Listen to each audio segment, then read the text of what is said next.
Hello candidates, my name is Wali, an English trainer. Hope everyone to be good. और आज का topic future perfect tense है और ये एक बहुत इंपॉर्टेंट टॉपिक है जहां पर इंग्लिश लर्नर्स को हमेशा इसका कॉन्सेप्ट जानने में दिक्कत होती है और बोलने में तो समस्या होती ही रहती है, जैसा कि मुझे एक्सपीरियंस है। और मैंने कई वीडियो में बोला है कि इंग्लिश में कुछ भी रटने और याद करने का नहीं है। हम लोग वही चीज पर फोकस करेंगे कि फ्यूचर परफेक्ट टेंस को किस सिचुएशन में इस्तेमाल किया जाता है, फ्यूचर परफेक्ट टेंस का इस्तेमाल किस सिचुएशन में, किस कंडीशन में इस्तेमाल किया जाता है, वो कंडीशन और वह सिचुएशन मैं आपको बताने की कोशिश करूंगा। ठीक है, चलिए सबसे पहले हम लोग देखेंगे फ्यूचर परफेक्ट टेंस से नाम क्यों दिया गया है, इसका किस सिचुएशन में इस्तेमाल करते हैं, फिर इसका स्ट्रक्चर देखेंगे, स्ट्रक्चर। ठीक है, उसके बाद फिर हम लोग इसको किस तरह का वाक्य होता है फ्यूचर परफेक्ट में और उस जो सिचुएशन है उस सिचुएशन पर हम आपको बना करके दिखाएंगे इस स्ट्रक्चर का इस्तेमाल करके। बहुत इजी है, बहुत इजी है, बस मेरे साथ बने रहिए, ये मेरा काम है। It's my guarantee to make you comfortable in terms of this language. So come to the point now. Future perfect tense, future means भविष्य, समय जो आने वाला, परफेक्ट मीन्स जो हो चुका रहेगा, परफेक्ट मीन्स कंप्लीटेड, पूरा हो जाना, किसी भी एक्शन का, किसी भी कार्य क्रिया काम का पूरा हो जाना। कब? फ्यूचर में। कैसे कैसे क्या सिचुएशन है? ये पूरा जो आप देख रहे हैं टाइमलाइन है, ये पूरा टाइमलाइन है और यहां से लेके यहां तक ये पास्ट का टाइम है, ये पास्ट का, यहां से लेके ये उधर पास्ट का टाइम है जो समय चला गया। इसके बारे में हम लोग नहीं पढ़ रहे हैं। क्या पढ़ रहे हैं हम लोग? Future, future. और ये क्या है? प्रेजेंट है, ये प्रेजेंट है और इधर से ये पास्ट है। हम लोग क्या पढ़ रहे हैं? फ्यूचर। फ्यूचर में क्या पढ़ रहे हैं? परफेक्ट। यानी फ्यूचर में कहीं पर यहां से लेके ये पूरा फ्यूचर है, ये यहां से लेकर के ये पूरा फ्यूचर है, यहां से लेके ये फ्यूचर है और इसी बीच में कोई काम का पूरा हो जाना, कोई काम का पूरा हो जाना, उसे कहते हैं फ्यूचर परफेक्ट टेंस। अभी जानने की कोशिश करेंगे सिचुएशन क्या है। सिचुएशन यहां से जैसा मैं आपको बता रहा हूं कि ये फ्यूचर टाइम है, ये कौन सा टाइम है? फ्यूचर टाइम है ये। और फ्यूचर परफेक्ट टेंस यहां से लेके ये पूरा फ्यूचर है और इसी फ्यूचर में एक यहां पर पॉइंट मैं लेता हूं, फ्यूचर का एक पॉइंट है। ठीक है, फ्यूचर का क्या है? पॉइंट है ये, और ये पॉइंट के पहले ये फ्यूचर है, ये पॉइंट फ्यूचर का पॉइंट है, यहां से लेके ये पूरा फ्यूचर है और ये भी एक फ्यूचर का ये जो टाइम लाइन आप देख रहे हैं इसी में एक पॉइंट है फ्यूचर का। इस पॉइंट के पहले यहां से ये जो आप टाइम देख रहे हैं, ये वाला टाइम, ये जो आप टाइम देख रहे हैं ये फ्यूचर का, ये पूरा फ्यूचर टाइम है और ये फ्यूचर का पॉइंट है। ये इस पॉइंट के पहले, इस बीच में, इस पॉइंट के पहले या इस पॉइंट से पहले इस बीच में जब कोई काम हो चुका रहता है, जब आप इमेजिनेशन करते हैं, जब आप इमेजिनेशन करते हैं और कल्पना करते हैं कि फ्यूचर में किसी एक पॉइंट के पहले, किसी एक पॉइंट के पहले इधर कोई भी जब काम हो चुका रहेगा, ठीक है, उसी को हम फ्यूचर परफेक्ट में बनाते हैं। ये फ्यूचर का टाइम है, फ्यूचर का ये पॉइंट है और इसी पॉइंट के पहले इस बीच में कहीं पर भी कोई भी एक्शन आप बोलते हैं कि इस पॉइंट के पहले इस बीच में कहीं भी कोई काम अगर हो जाता है, आप यहां पर प्रेजेंट में खड़े होकर के प्रेजेंट में आप इमेजिनेशन करते हैं, कल्पना करते हैं कि यहां से लेके यहां, ये जो टाइम देख रहे हैं यहां से लेके यहां तक, किसी भी समय कोई भी एक्शन का हो जाना, यहां से लेके यहां तक इस बीच में कोई भी एक्शन यानी कार्य क्रिया या क्रिया, काम कार्य या क्रिया का हो जाना, यहां से लेके यहां इस बीच में कभी भी, इस बीच में यहां से लेके यहां तक कभी भी कोई भी काम हो जाने का आप कल्पना करते हैं। कब? प्रेजेंट में, कि इस पॉइंट के पहले ये वाला काम, कोई भी काम हो जाएगा। तो इसी चीज को आपको फ्यूचर परफेक्ट में बोलना है।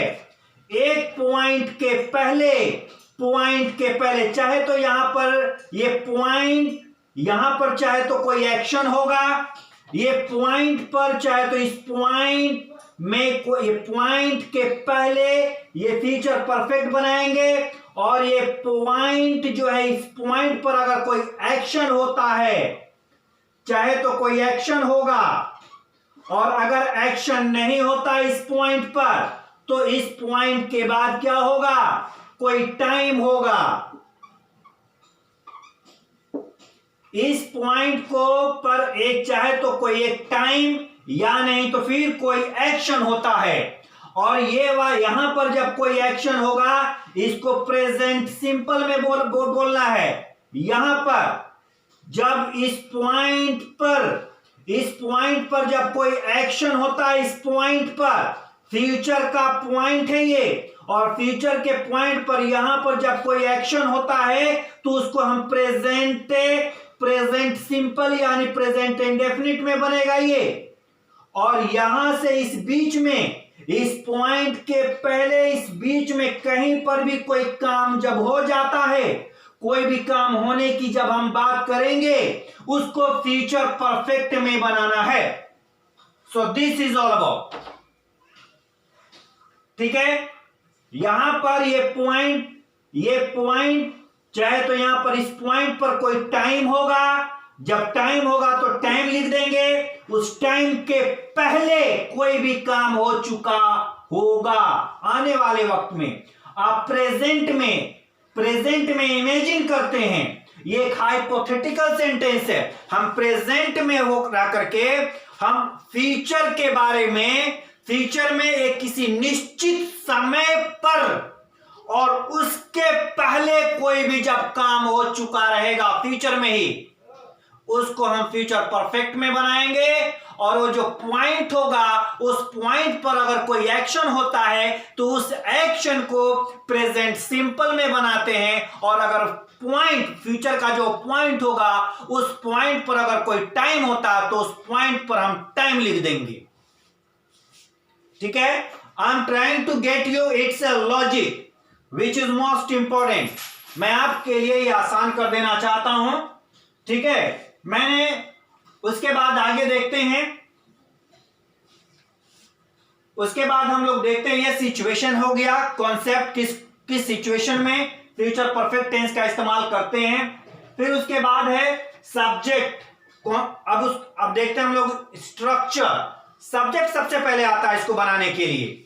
सब्जेक्ट में जैसा आप लोगों को मालूम है कि टेंस टॉपिक जो है ये टेंस चल रहा है, और टेंस में सब्जेक्ट कोई काम करता है।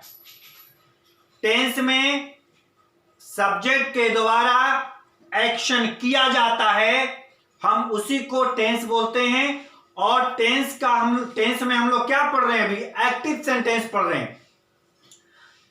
टेंस में हम लोग अभी एक्टिव सेंटेंस पढ़ रहे हैं। और टेंस में सब्जेक्ट के द्वारा जब कोई काम होता है ना, तो जब कोई इंसान काम करता है या किया है या करेगा, उसको बताने के लिए हम टेंस का इस्तेमाल करते हैं। और टेंस में ये फ्यूचर परफेक्ट है। तो यहां पर है सब्जेक्ट। सब्जेक्ट का क्या फंक्शन होता है? कोई भी एक्शन को करना। कहां पर? टेंस में। टेंस में किस में? एक्टिव सेंटेंस में। तो ये एस से सब्जेक्ट जो काम करने वाला रहेगा, ये विल और शैल, ये फ्यूचर बताता है। विल और शैल क्या इंडिकेट करता है? यहां पर विल और शैल का मतलब फ्यूचर। विल और शैल का मतलब होता है फ्यूचर। विल और शैल का मतलब फ्यूचर, ठीक है। और उसके बाद हम लोग पढ़ के आ रहे हैं परफेक्ट। तो परफेक्ट में मैंने जैसा बताया है पास्ट में कि परफेक्ट में हैव का फॉर्म इस्तेमाल करते हैं। परफेक्ट में हैव का फॉर्म इस्तेमाल करते हैं, इसलिए यहां पर हैव का इस्तेमाल होगा। उसके बाद फिर थर्ड फॉर्म। थर्ड फॉर्म क्यों यूज करेंगे? क्योंकि ये जो सब्जेक्ट है, सब्जेक्ट कोई जब काम करेगा तो फिर वो थर्ड फॉर्म में होगा। क्यों? क्योंकि ये परफेक्ट है। परफेक्ट में जो एक्शन वर्ब होता है, परफेक्ट में जो एक्शन वर्ब होता है, जो वर्ब होता है, वो थर्ड फॉर्म में ही हमेशा होता है, इसलिए ये थर्ड फॉर्म में होगा। उसके बाद और कुछ है तो उसमें ऑब्जेक्ट। ऑब्जेक्ट में यहां पर क्या होगा? चाहे तो नाउन, प्रोनाउन या एडजेक्टिव यहां पर होता है। फिर उसके बाद बिफोर या बाय। बिफोर या नहीं तो फिर बाय। ये आपको यही बिफोर, ये पॉइंट इंडिकेट करता है। बिफोर यहां पर जो आप यहां, ये तो सारा फ्यूचर है, फ्यूचर का ये पॉइंट है। और ये पॉइंट क्या है? बिफोर, इस पहले, इस पॉइंट के पहले, ठीक है। तो बिफोर लगाएंगे। बाय मतलब तक, इस पॉइंट तक मतलब इस बीच में कहीं पर भी। तक का मतलब क्या है? यहां से लेके यहां तक कभी भी कोई भी काम हो गया, हो चुका रहेगा फ्यूचर में, ठीक है।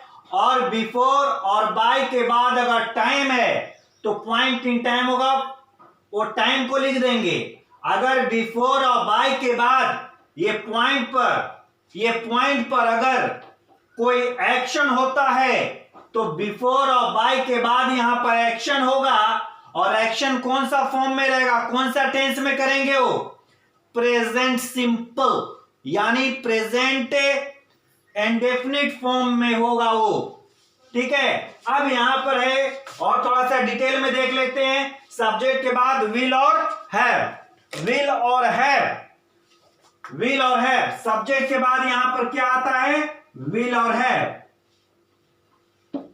विल और हैव,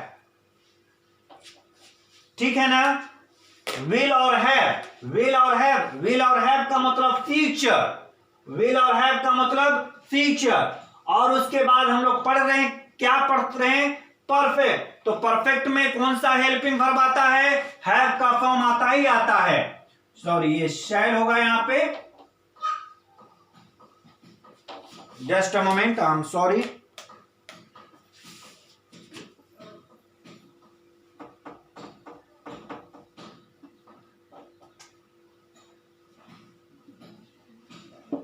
विल, शैल, ये तो फ्यूचर इंडिकेट करता है। उसके बाद क्या आता है? हैव। हैव यहां पर क्यों आएगा? विल के बाद भी है, शैल के बाद भी है। ये तो इंडिकेट करता है आपका क्या? फ्यूचर। और जब परफेक्ट टेंस हो तो हैव का फॉर्म इस्तेमाल करना ही करना है, चाहे पास्ट परफेक्ट हो, प्रेजेंट परफेक्ट हो या फ्यूचर परफेक्ट हो, ठीक है। हैव का फॉर्म इस्तेमाल करते हैं। यहां पर विल के बाद हैव है, शैल के बाद भी हैव है, ठीक है ना। तो हैव ही क्यों है? यहां पर हैज नहीं आएगा कभी भी। लोगों का ये डाउट होता है कि यहां पर हैज क्यों नहीं आता है। तो देखिए, सब्जेक्ट के बाद जो वर्ब आता है ना, सब्जेक्ट के बाद आने वाला वर्ब, ठीक है। पहली बात कि फ्यूचर में सिंगुलर और प्लूरल नहीं होता है। मैं कई बार ये बता चुका हूं कि फ्यूचर का किसी भी सेंटेंस में सिंगुलर और प्लूरल का चक्कर है ही नहीं। और सिंगुलर और प्लूरल का चक्कर है ही नहीं तो फ्यूचर में हम ये नहीं देखेंगे कि सब्जेक्ट सिंगुलर है कि प्लूरल है। कोई भी सब्जेक्ट हो, यहां पर सभी सब्जेक्ट के साथ आप विल का इस्तेमाल कर सकते हैं। कोई भी सब्जेक्ट हो, सभी सब्जेक्ट के साथ आप विल का इस्तेमाल कर सकते हैं।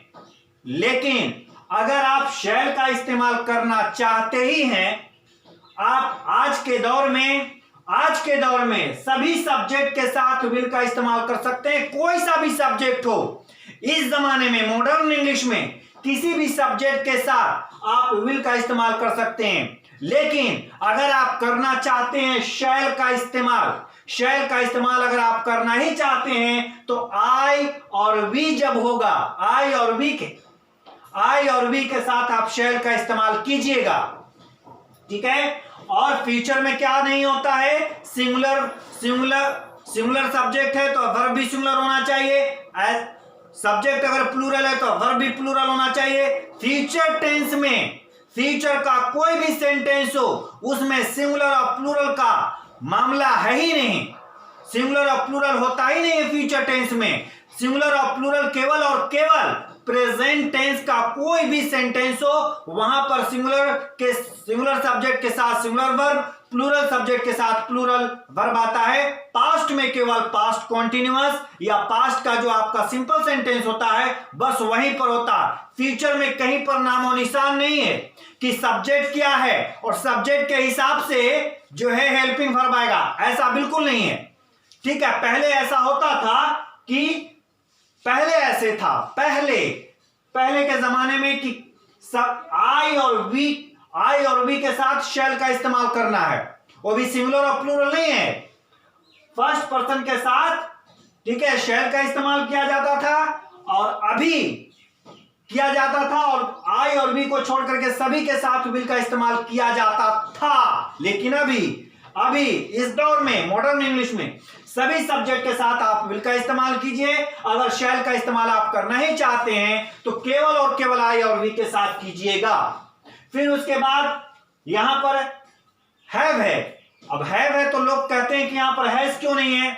मैं बता दिया कि फ्यूचर में सिंगुलर और प्लूरल का कोई भी मामला नहीं है, इसलिए जब मामला नहीं है तो क्या हम यूज करेंगे, परफेक्ट में क्या यूज करते हैं, हैव का फॉर्म। तो चाहे विल हो या शैल हो, विल के बाद भी हैव आएगा, शैल के बाद भी हैव ही आएगा, ठीक है। क्यों यहां पर हैव आएगा, क्योंकि परफेक्ट में हैव का फॉर्म इस्तेमाल करते हैं। यही पास्ट परफेक्ट में क्या यूज करते हैं, हैव का दूसरा फॉर्म क्या होता है। प्रेजेंट परफेक्ट में क्या यूज करते हैं, हैव और हैज इस्तेमाल करते हैं प्रेजेंट परफेक्ट में। क्यों, हैव और हैज दोनों का इस्तेमाल किया जाता है प्रेजेंट परफेक्ट में। क्यों, क्योंकि प्रेजेंट परफेक्ट में सिंगुलर के साथ सिंगुलर और प्लूरल के साथ प्लूरल होता है। प्रेजेंट परफेक्ट में प्रेजेंट का किसी भी तरह का सेंटेंस हो, उसमें सिंगुलर के साथ सिंगुलर और प्लूरल के साथ प्लूरल होता ही है, ठीक है। और उसके बाद ठीक है, ये फ्यूचर इंडिकेट कर रहा है, ये परफेक्ट का ये हेल्पिंग वर्ब है, ये फ्यूचर का हेल्पिंग वर्ब है, ये परफेक्ट का हेल्पिंग वर्ब है। अब परफेक्ट का क्या आना चाहिए, मेन वर्ब आना चाहिए। तो जब कोई भी मेन वर्ब कौन सा फॉर्म में होगा, थर्ड फॉर्म। क्यों थर्ड फॉर्म में होगा, क्योंकि परफेक्ट में थर्ड फॉर्म का ही इस्तेमाल करते हैं। थर्ड फॉर्म का मतलब होता है किसी भी काम का हो जाना। थर्ड फॉर्म का मतलब होता है कोई भी काम कंप्लीटेड। थर्ड फॉर्म का मतलब कोई भी एक्शन का, कोई भी कार्य, कोई भी क्रिया का पूरा हो जाना, कंप्लीट हो जाना। थर्ड फॉर्म का मतलब ये होता है। तो परफेक्ट है, परफेक्ट का नाम ही है परफेक्ट। परफेक्ट मतलब पूर्ण, पूरा हो जाना। क्या, काम, क्रिया, कार्य। क्योंकि टेंस में काम ही होता है, टेंस में क्रिया ही होता है, टेंस में कार्य ही होता है।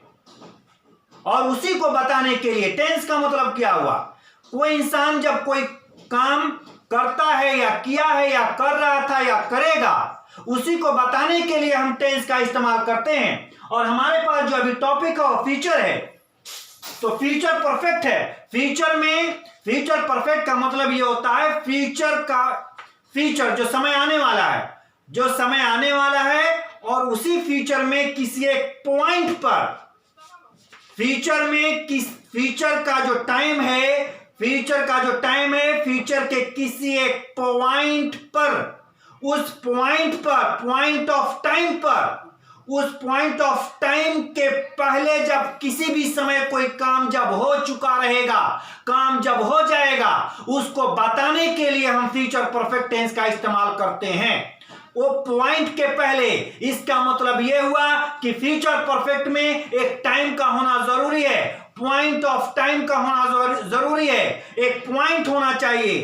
पॉइंट के पहले किसी भी समय कोई भी काम का पूरा हो जाना, उसको उस सिचुएशन में, इसी सिचुएशन में हम फ्यूचर परफेक्ट टेंस का इस्तेमाल करते हैं।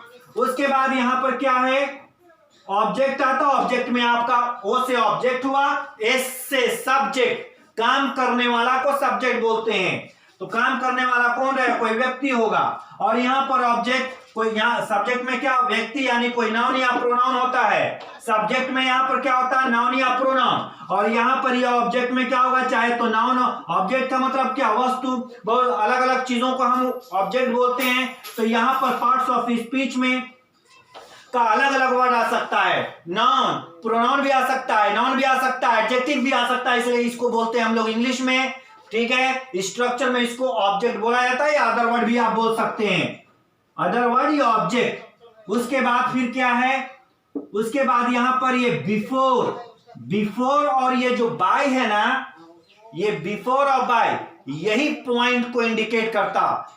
इस बिफोर फ्यूचर का एक पॉइंट, उसके पहले वो बिफोर फ्यूचर का एक पॉइंट है ना, कल शाम तक ये पूरा फ्यूचर है, ये कल शाम है, ये कल शाम के पहले कोई काम, उस बीच में, उस शाम के पहले कभी भी, अभी से लेके कल शाम तक कोई भी काम हो चुका रहेगा, ठीक है, कल शाम तक।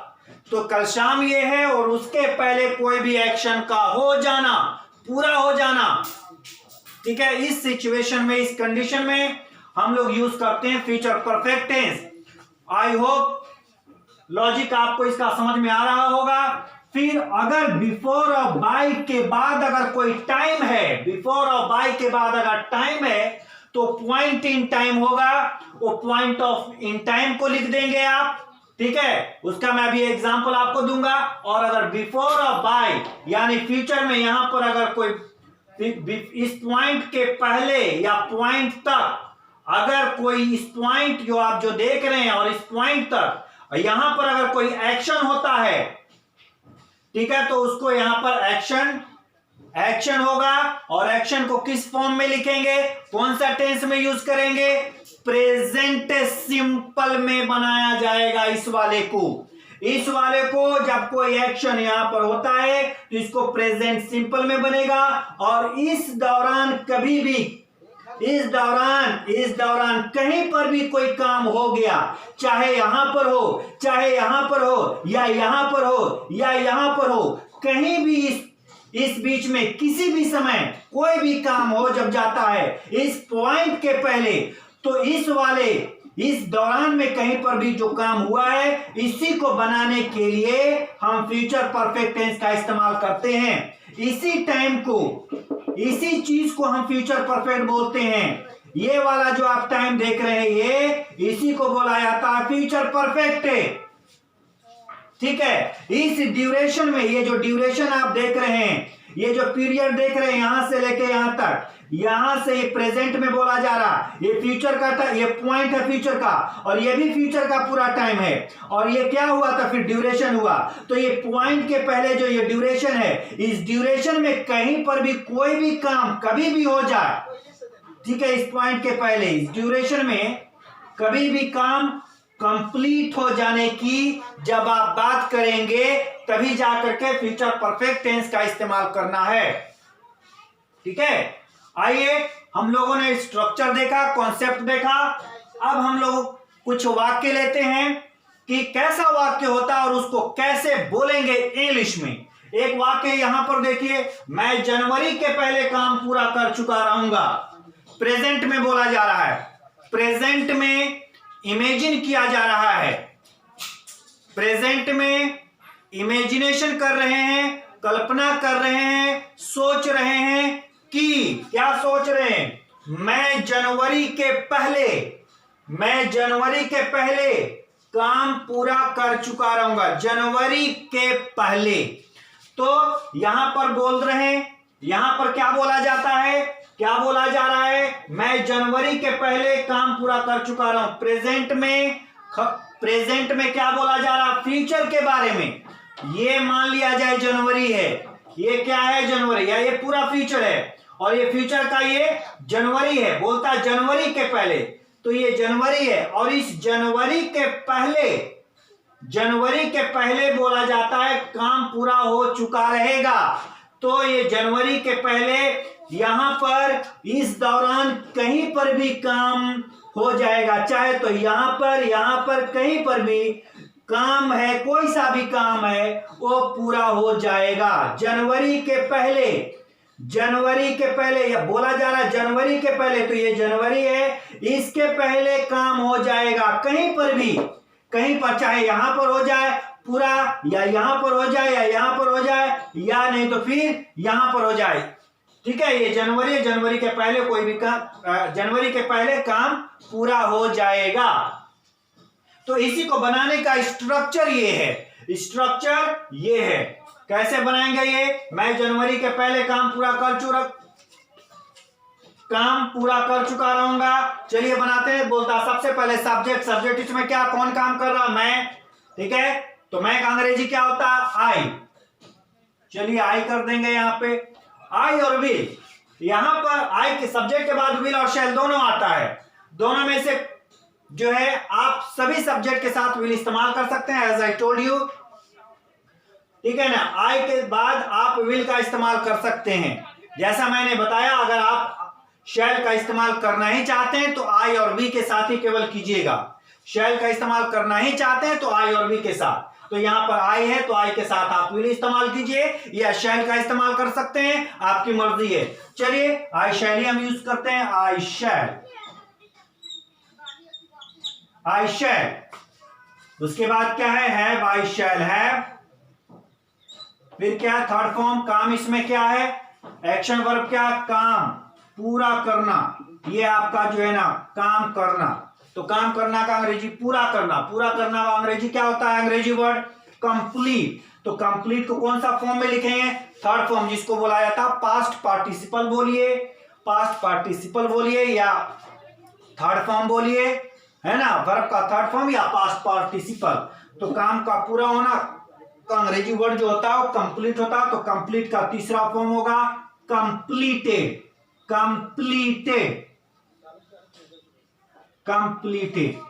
ठीक है, कंप्लीटेड। किसके पहले, जनवरी के पहले। तो पहले का अंग्रेजी क्या होता है, बिफोर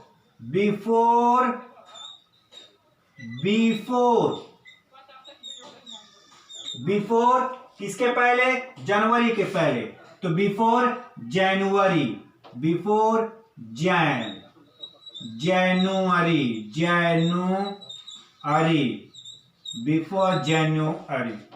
शॉर्ट में आप बोल सकते हैं जैन। बिफोर जनवरी के पहले मेरा काम हो चुका रहेगा। ये जनवरी है, इसके पहले कहीं पर भी काम पूरा हो चुका रहेगा, जो सा भी काम हो। ठीक है, उसके बाद नेक्स्ट सेंटेंस है, एक वाक्य और मैंने लिया है आप लोगों के लिए। ठीक है,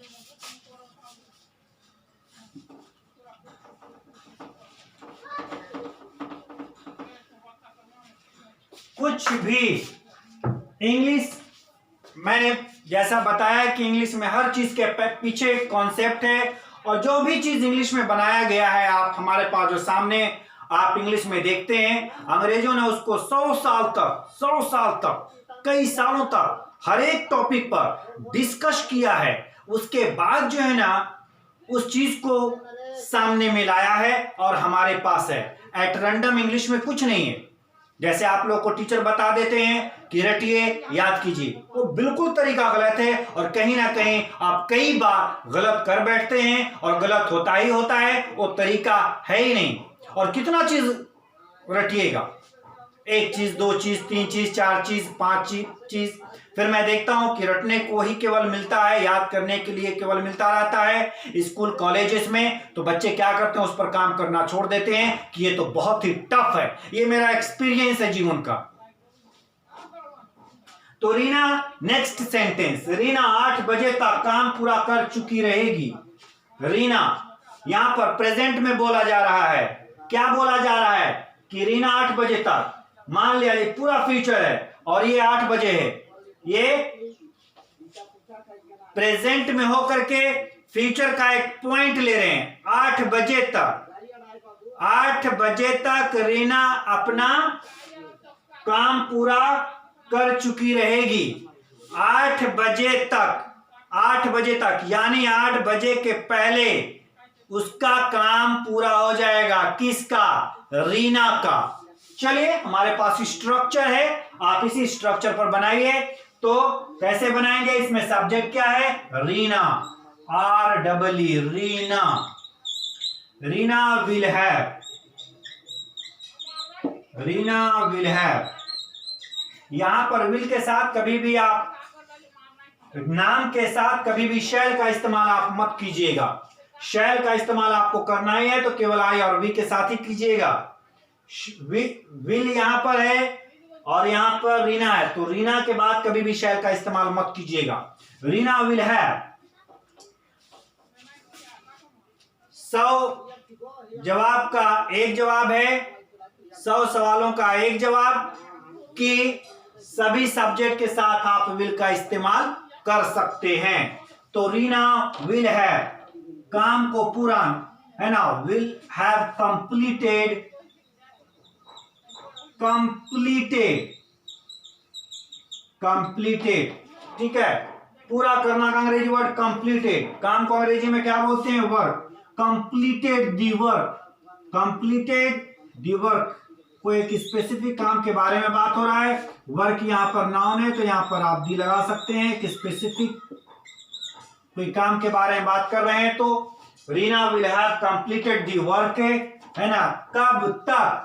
8 बजे तक। ये 8 है, ये प्रेजेंट में यहां पर क्या बोला जा रहा है कि 8 बजे तक, फ्यूचर का ये पॉइंट है ये।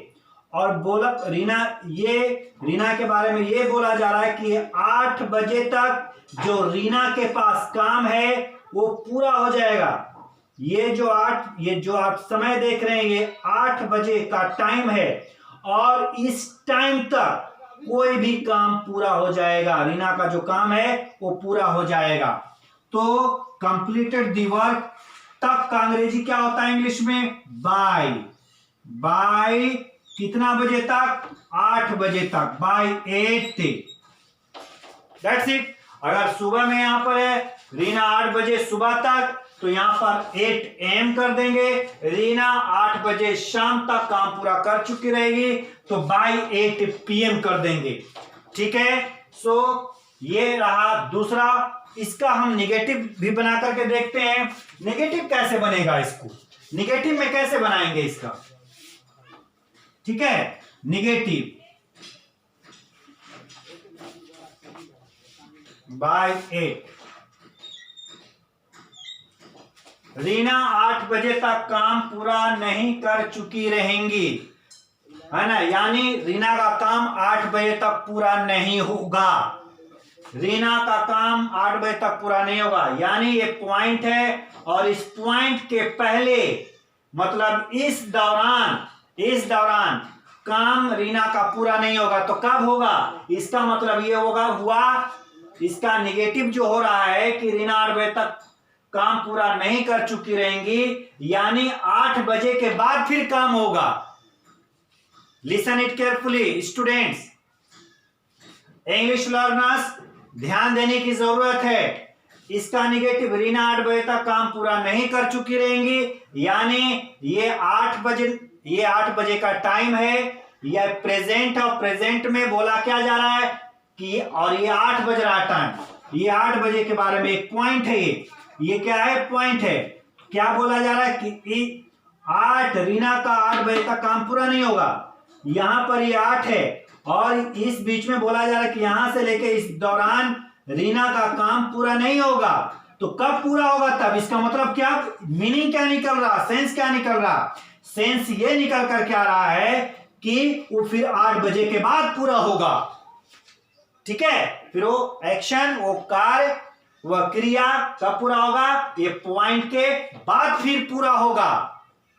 तो जब कोई पॉइंट के पहले कोई काम पूरा हो या ना हो उसको बताना हो तो आप ये फ्यूचर परफेक्ट टेंस का स्ट्रक्चर पर बनाइए। नेगेटिव बनाते हैं, रीना 8 बजे तक काम पूरा नहीं कर चुकी रहेंगी, तो कुछ भी नहीं करना है, आप ये जो हेल्पिंग वर्ब है, हेल्पिंग वर्ब के साथ नोट ला दीजिए। हिंदी में नहीं है तो नहीं का अंग्रेजी होता नोट, तो नोट ले आएंगे। रीना 8 बजे तक काम पूरा नहीं कर चुकी रहेगी, तो रीना विल नॉट को आप शॉर्ट में लिख सकते हैं वॉन्ट, ये कॉन्ट्रैक्टेड फॉर्म है, वॉन्ट, ठीक है। विल नॉट का ये कॉन्ट्रैक्टेड फॉर्म है, इसको छोटा कर दिया गया है, कुछ नहीं है ये, बस इसको छोटा करके वॉन्ट कर दिया गया, इसका ये कॉन्ट्रैक्शन फॉर्म है। तो चाहे आप विल नॉट बोलिए या वॉन्ट बोलिए। हाँ, यहां पर जो नॉट जो देख रहे हैं आप, कई लोगों का क्वेश्चन होता है कि नॉट कहां पर प्लेसमेंट किया जाए। तो नोट जो है ना, सब्जेक्ट के बाद जो आने वाला वर्ब होता है, तो सब्जेक्ट के बाद कौन सा वर्ब होता है, ये, तो इसी वर्ब, सब्जेक्ट के बाद कौन सा वर्ब है, ये, तो इसी के साथ नोट लगाएंगे, ये नहीं कि यहां लगाएंगे, है ना। हैव में नोट नहीं लगाना है, नोट कहां पर लगाया जाता है, सब्जेक्ट के बाद जो आने वाला वर्ब होता है उसी के साथ नोट का इस्तेमाल करते हैं। ठीक है, तो will not या won't have completed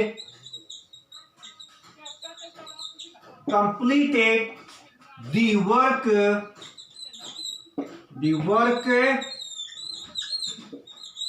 by 8। अगर मॉर्निंग है तो एम कर दीजिए, शाम का टाइम है, इवनिंग है तो आप पीएम कर दीजिए, एज यू विश। ये पॉजिटिव सेंटेंस है, ये निगेटिव सेंटेंस है, ये पॉजिटिव सेंटेंस है, ये निगेटिव सेंटेंस है। अब इंट्रोगेटिव बनाते हैं, ठीक है। अब इसको हम मिटा देते हैं।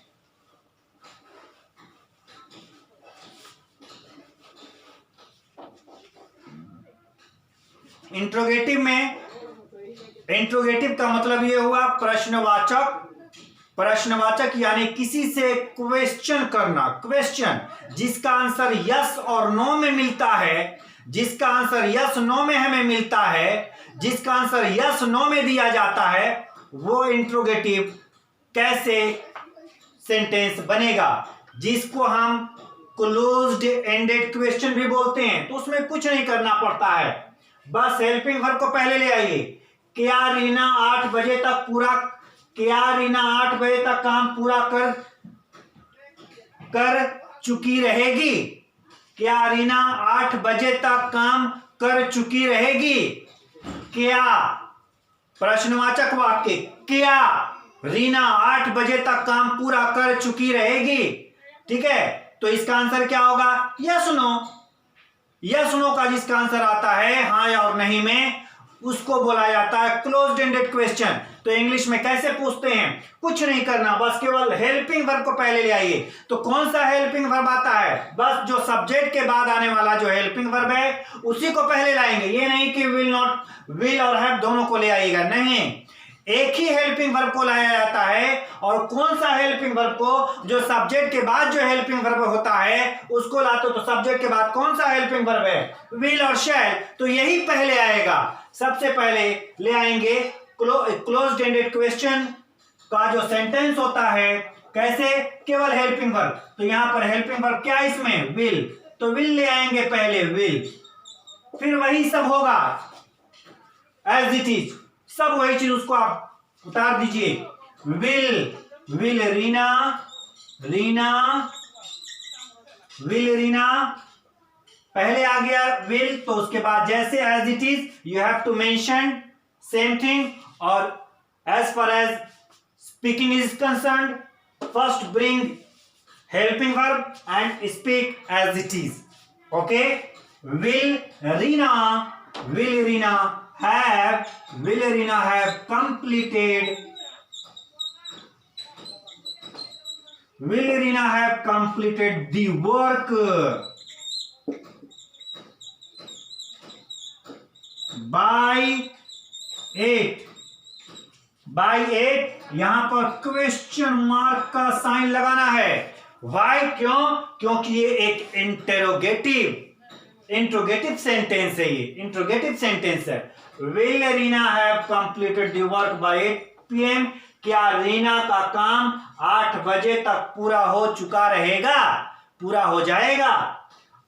इसका रीना 8 बजे तक काम पूरा कर चुकी रहेगी, इसका निगेटिव ये है, ये पॉजिटिव का निगेटिव ये है, तो इसका भी तो निगेटिव होगा ना। ये पॉजिटिव सेंटेंस का निगेटिव है ये, तो इंट्रोगेटिव का भी तो निगेटिव होगा।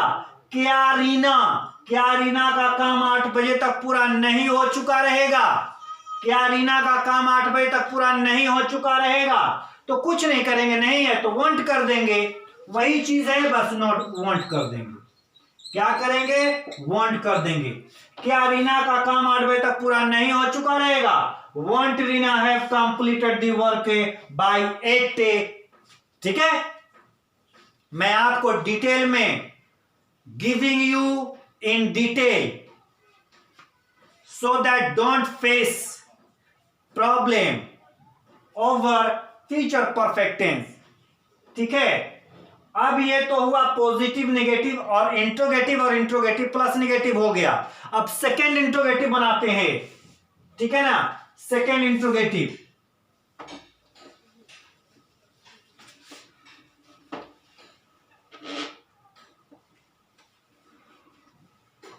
इंग्लिश एक ऐसा लैंग्वेज है, बहुत आसान है, और अगर आपको फैकल्टी मिल गया सही तो आसान है, वरना ये बहुत टफ है, आप इसे छोड़ भी देंगे।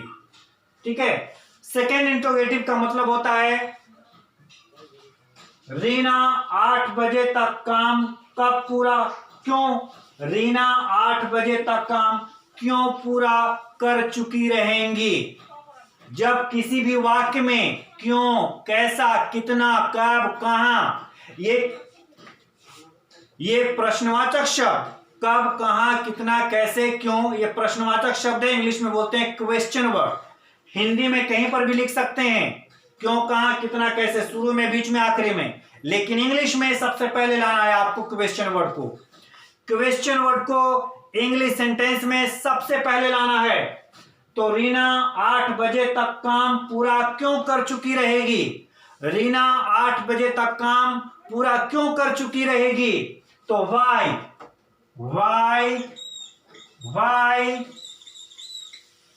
फीचर है, तो ये आपका क्वेश्चन वर्ड है। वाई का मतलब क्यों, और क्वेश्चन वर्ड के बाद हमेशा हेल्पिंग वर्ब आएगा, तो इसमें हेल्पिंग वर्ब क्या है? विल के बाद क्या आना चाहिए? सब्जेक्ट। तो सब्जेक्ट क्या है इसमें? रीना नाम है, इसलिए पहला लेटर हमेशा कैपिटल होगा, कहीं पर भी लिखे, चाहे शुरू में, बीच में, आखिरी में। रीना किसी इंसान का नाम है, सबसे कहीं पर भी लिखिएगा किसी इंसान का नाम, शुरू में, बीच में, आखिरी में, पहला लेटर कैपिटल में। वाई विल रीना, ठीक है, उसके बाद हैव कंप्लीटेड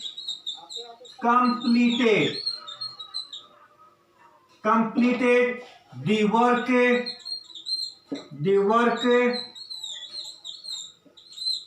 by 8। ठीक है, ये क्वेश्चन सेंटेंस है, इसलिए इसमें क्वेश्चन मार्क आपको लगेगा। So easy, English is so easy provided that, बशर्ते कि स्टडी विद लॉजिक, अब इसका भी तो निगेटिव होगा। रीना 8 बजे तक काम पूरा क्यों नहीं कर चुकी रहेगी? रीना 8 बजे तक काम पूरा क्यों नहीं कर चुकी रहेगी? इसका निगेटिव तो कुछ नहीं करेंगे, बस नहीं है तो यहां पर नोट लगा देंगे, वॉन्ट।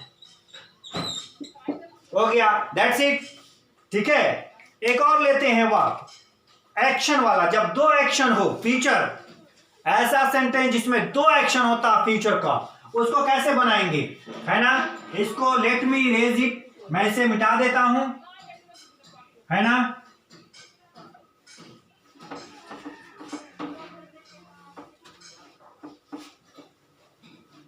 अगर आपने इस वीडियो को देखा शुरू से आखिरी तक,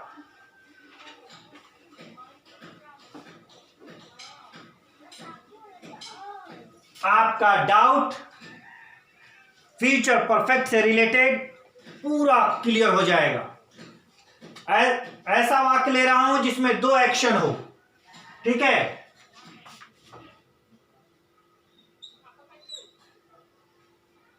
पापा के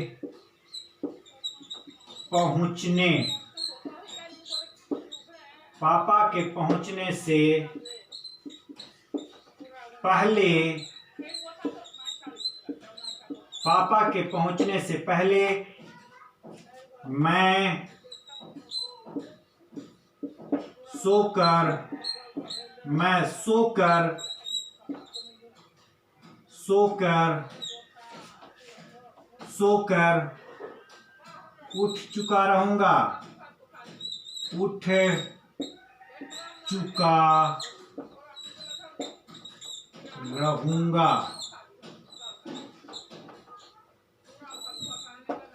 वाक्य है पापा के पहुंचने से पहले मैं सोकर उठ चुका रहूंगा। सेंटेंस क्या है? ये प्रेजेंट में बोला जा रहा है। यहां पे क्या बोला जा रहा है? पापा यहां पर पहुंचेंगे, पापा यहां पर पहुंचेंगे और इस पापा के पहुंचने के पहले मैं यहां पर उठ जाऊंगा, या कहीं पर भी उठ जाऊं, यहां पर उठ जाऊं, यहां पर उठ जाऊं, या यहां पर उठ जाऊं।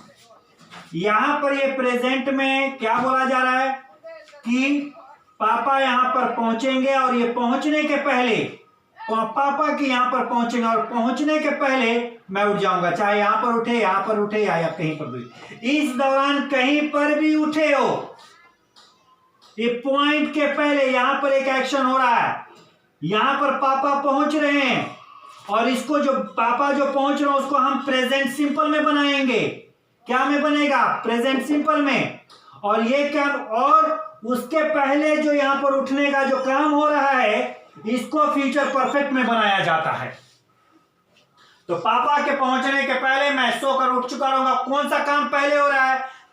तो जो काम पहले हो रहा है, कौन सा काम पहले? जो काम पहले हो रहा है उसको परफेक्ट में बनाएंगे, यानी फ्यूचर परफेक्ट में बनाएंगे।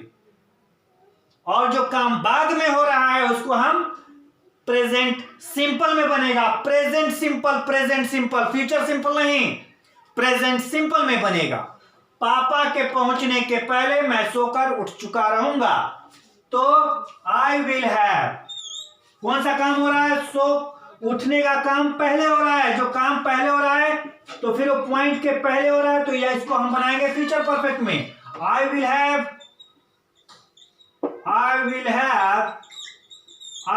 got up, I will have got up, मैं उठ चुका रहूंगा। किनके पहुंचने के पहले जी? पापा के पहुंचने के पहले, बिफोर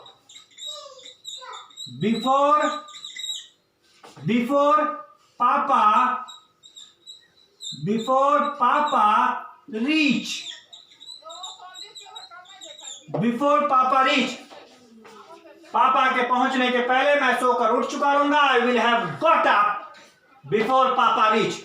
ये रहा है आपका फ्यूचर परफेक्ट का कॉन्सेप्ट। और अगर आपने इसको बढ़िया से देखा तो मैंने अपने तरफ से पूरी कोशिश की है कि आपको ये समझ में आ जाए। और आपको इस वीडियो देखने के लिए बहुत बहुत धन्यवाद। फिर मिलते हैं अगले वीडियो में, तब तक के लिए बाय।